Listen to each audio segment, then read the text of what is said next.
So there is such a fascination with the dark retreat, such a mysterious connotation that lies in that practice that we are offering here at the Hermitage in Guatemala. And of course, many times I get asked, so Severin, tell me, how were your dark retreat experiences? And I fail many times to just summarize in a nutshell of how these days were, because language just doesn't come close to what I have experienced. So in this video, I will try to explain you, but not from a practical standpoint. I will share with you a short video just that you have an idea, a glimpse of how it looks inside there, but I will speak much more from an archetypal language in order to touch you directly. And I already want to name or mention to you that I will speak about traumas, I will use that word, and I will also speak about shadow work. So if these are domains that you don't want to go into, don't want to touch, then please feel free to turn off the video now. All right, so I will use the dark moon in order to explain a bit more what the dark retreat is. And of course, the dark moon is connected with the moon.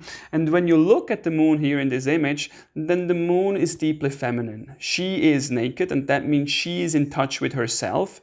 She is actually also in touch with her emotional realm, which is then the nature or the animals around her. And she is not afraid. She has a weapon in her hand. She is walking under the full moon. There is a fierceness in her, and that connects much more to then the dark moon that I would like to touch upon with you in this video. So the moon cycle takes 27.3 days and let's say 28 days, and is connected then to that cycle of when the new moon starts and comes back to itself. So the cycle of the moon then, it is 28 days, is when the new moon starts, and it goes once around until the next new moon begins. So we could say it represents birth, because something new is given birth of, and then it goes into the full moon, which represents the culmination point, and then it comes to a disintegration. So we have birth, growth, and then death.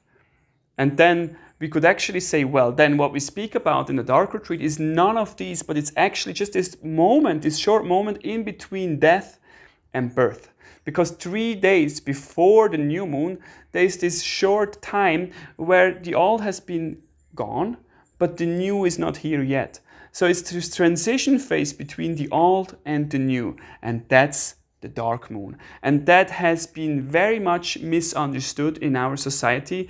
There is a misinterpretation with that. There is associations with it that causes fears and worries, rather than accepting that as a natural cycle of being part of birth and death. And that's what I want to talk with you about. This is very much initiation. So just that you have an idea now, I will show you a short video, and then I will speak more about the dark moon.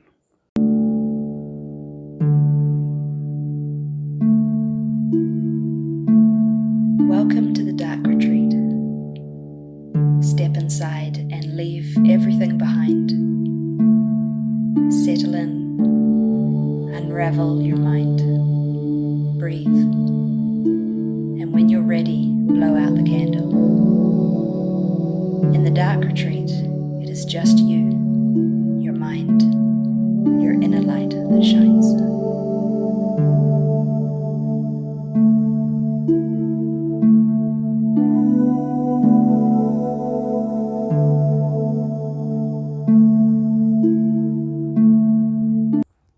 So in our society, this phase that I was just mentioning is not so much connected with going into retreat, with healing, with rejuvenating, with dreaming the future, or like an essential part of going through the cycle. No, it's much more a connotation of fear, of failure, of abandonment, of isolation, of going mad, on going crazy. And it also represents something that we are covering, something that we don't want to remember, something that we hide there. And therefore, this can be a trauma like an abuse or an abortion, incest, rape, sexual violation, an eating disorder, or an addiction. So the dark actually represents what is hidden or our unconscious mind. So there's nothing wrong with that, but we fail to understand that in that very negative part, there lies the very essence of giving birth to something new. It is actually a phase of healing, renewal, and mystery, which is a very feminine power. And the power of the feminine lies very much in being much more attuned to this cycle, that this is an essential part of life, and therefore that this is necessary in order to give birth to something new. And this in itself is initiation. When we are finding the capacity to allow even that part that brings up these fears, these worries, but we are acknowledging that this is just the darkest moment before dawn. So in that sense, the dark moon has the power to destroy and is very powerful, but also it has the capacity to give birth, to heal, and to regenerate. And that's exactly what we as an individual are so desperately in need. And that then we could say is the essential process of shadow work. So shadow is that area that we have stored something that we have disowned, that we have rejected, or that we don't want to look at, or maybe even that we don't have a choice because something has happened to us in our childhood that we couldn't be emotionally be present to consciously digest. So it's not our personal mistake that we should have no traumas. Everybody has emotions that we couldn't digest. And I think it's the very essence of being human, that we have a pain that we don't know where it's coming from. And as long as we try to understand and look, well, it's much deeper than that, because if it's in the unconscious, we cannot touch it directly. And that means there are patterns, there are behaviors that rule us. And we can actually not look at them and we cannot change them because they're much deeper than we can access them. So therefore, the dark retreat gives us a capacity to explore what we haven't faced yet. And that's the very essence of shadow work, where we're moving towards what we haven't owned yet, what we haven't faced yet, and then relating to it in a skillful sense, and then hopefully being able to integrate it. This is huge personal work, and that's also why we are not making this very public, or we're not making a lot of advertisement, because that's something that you cannot say you should do that. It's something that people are attracted to and feel they want to do that. And that's also where I'm personally bowing my head in front of everybody that's coming and saying, oh, I'm so happy that there are other people as crazy as me and doing that, and I'm so happy you're doing that, because I know this is not a holiday.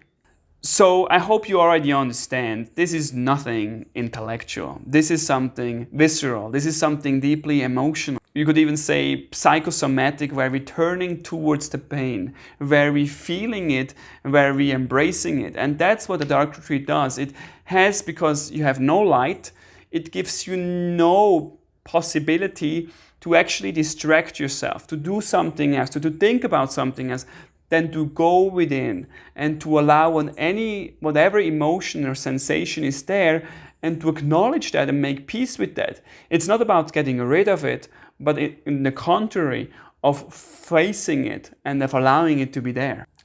So shadow work is something just that comes natural when you're going into the dark. And the dark moon, since it is connected with the feminine, with the menstrual cycle, is also then something that we actually could say it's something that we go on the ground, it's something that we go within, it's something that we revitalize, that we regenerate.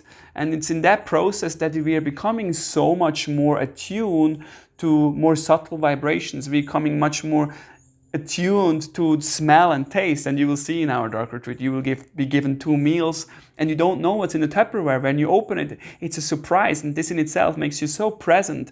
And that's why people say, wow, your food is so good and so delicious.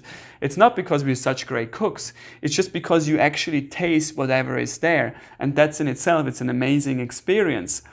But much more than that, because you have no visual stimulation, because you can't see, that means you have to actually turn towards yourself. You have no other choice. You have no moment of distractions where you can clip your nails. That means every day that you spend longer in the dark is then naturally a day more of detaching, of your personality, unless you are hitting your head somewhere in the wall or your shin and you realize, oh, I'm still here. Ouch, that hurts, of course. I'm joking. But it's very much a process of where I'm calling it sometimes like a subconscious vomit, simply by doing that shadow work of where we have no other choice than to turn towards what is alive within us. And that in itself is so powerful. And then the very essence of it is then when we're coming to a place where we don't have to now come to an understanding of a mental capacity where we have to come out and have the answer. No, the biggest gift lies in that space between death and birth. And that's that formless capacity.